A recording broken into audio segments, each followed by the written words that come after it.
আসসালামু আলাইকুম এভরিওয়ান। এই ব্লগে আমরা এক্সপ্লোর করব খাগড়াছড়ির সবচেয়ে রহস্যময় আর অ্যাডভেঞ্চারপূর্ণ একটি জায়গা, Alutila Guha and the journey to Khagrachari.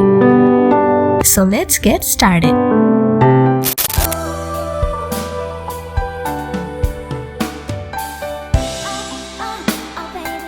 আমাদের জার্নি শুরু হয়েছে ভোলা থেকে, অনেক দিনের প্ল্যান। অবশেষে আজকে সেটা বাস্তবে রূপ দিচ্ছে। এই মুহূর্তে আমরা রওনা দিয়েছি ফেরিতে লক্ষ্মীপুরের উদ্দেশ্যে। রাতের অন্ধকার পেরিয়ে ধীরে ধীরে এগিয়ে যাচ্ছি নতুন একটা এক্সপেরিয়েন্সের দিকে।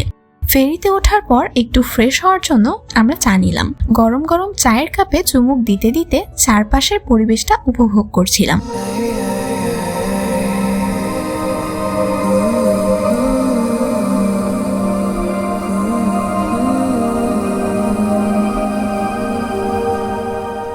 এই মুহূর্তে আমরা আছি ঢাকা চট্টগ্রাম হাইওয়েতে। সত্যি বলতে এই রাস্তার সৌন্দর্য বলে শেষ করার মতো না। এত সুন্দর, এত গোছানো একটা হাইওয়ে। জার্নিটা এখানে আলাদা একটা আনন্দ দেয়।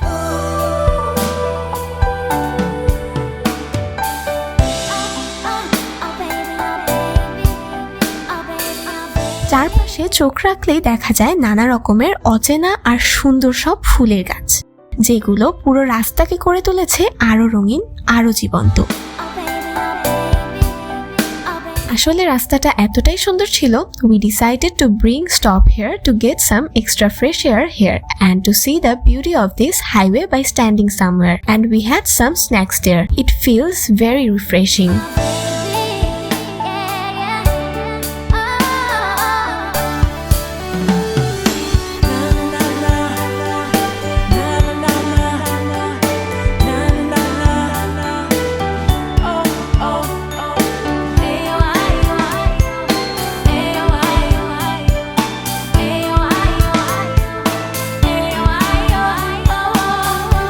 এখন আমরা ঢুকে পড়েছি চট্টগ্রামের পার্বত্য অঞ্চলে। আসলে চট্টগ্রামের পাহাড়ি সৌন্দর্য শুরু হয় মিরসরাই থেকেই। এখানকার রাস্তা একেবারে আঁকাবাঁকা, কিছুটা ঝুঁকিপূর্ণ হলেও এই ঝুঁকির মাঝেই লুকিয়ে আছে আলাদা একটা আনন্দ।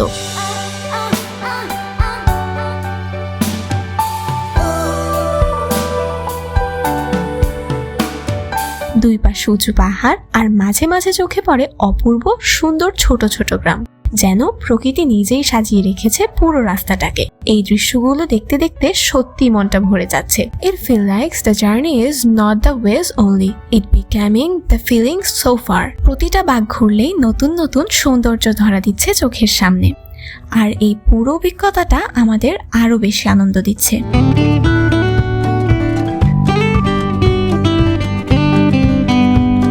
So after a long 10 hours journey from Bhola, finally we have arrived Khagrachari. এই পুরো জার্নিটা ছিল অনেক লম্বা, একটু tiring, but at the same time full of amazing experience. খাগড়াছড়িতে পৌঁছে কিছুটা সময় বিশ্রাম নেওয়ার পর আমরা বের হলাম লাঞ্চের উদ্দেশ্যে।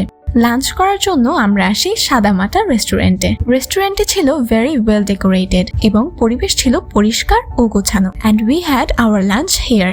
Their food was delicious and the environment was match enough. এখন আমরা রওনা হয়েছি আমাদের পরবর্তী গন্তব্য আলুটিলা গুহার উদ্দেশ্যে। খাগড়াছড়ির সবচেয়ে জনপ্রিয় এবং রহস্যময় পর্যটন স্থানগুলোর মধ্যে এটি একটি। পাহাড়ি রাস্তা আর চারপাশের অসাধারণ প্রাকৃতিক সৌন্দর্য পেরিয়ে আমরা পৌঁছে যাই আলুটিলা পর্যটন পার্কে। এখানে গুহাকে কেন্দ্র করে খুব সুন্দরভাবে একটি পার্ক তৈরি করা হয়েছে, যেখানে প্রকৃতি আর পর্যটন একসাথে মিশে গেছে। সবুজ পরিবেশ, সাজানো পথ আর পাহাড়ের নিস্তব্ধতায় জায়গাটিকে আরো বেশি আকর্ষণীয় করে তুলেছে।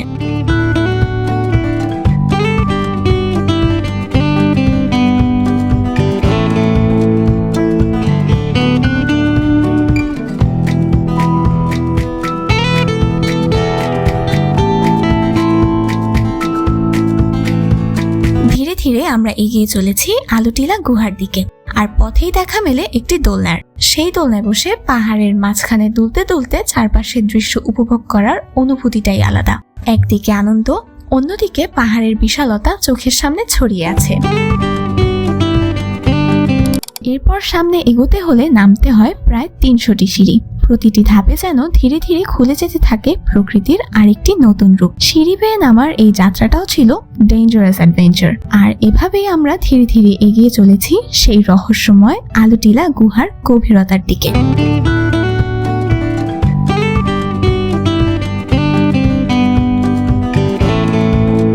এখন আমরা দাঁড়িয়ে আছি আলুটিলা গুহার ঠিক সামনে তাকাতেই এক অদ্ভুত রকমের অনুভূতি কাজ করছিল, একটা মিশ্র ভয় আর কৌতূহল।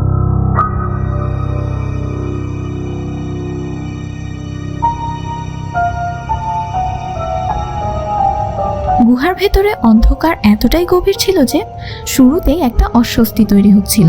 তবে যেহেতু আমরা এসেছি অ্যাডভেঞ্চারের উদ্দেশ্যে, তাই সিদ্ধান্ত হলো we will must enter to this cave.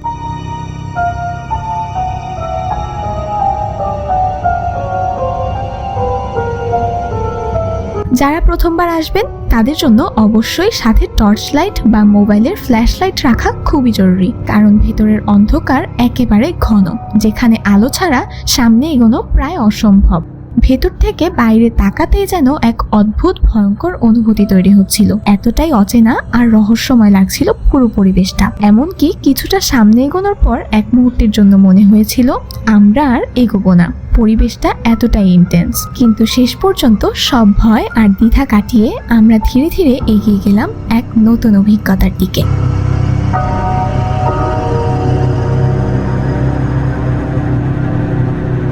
আর এই আলুটিলা গুহার ইতিহাসের কথা যদি সংক্ষেপে বলি, এটি বাংলাদেশের অন্যতম প্রাচীন প্রাকৃতিক গুহা, যা চুনা পাথরের পাহাড়ের ভেতরে প্রাকৃতিকভাবে তৈরি হয়েছে। স্থানীয়ভাবে এটি বহু বছর ধরে রহস্য আর কাহিনীর জন্য পরিচিত এবং পর্যটকদের কাছে এটি একটি অ্যাডভেঞ্চার স্পট হিসেবে বিশেষভাবে জনপ্রিয়। এই গুহায় প্রবেশ মানে শুধু একটি জায়গা দেখা নয়, বরং it was all about entering a new experience.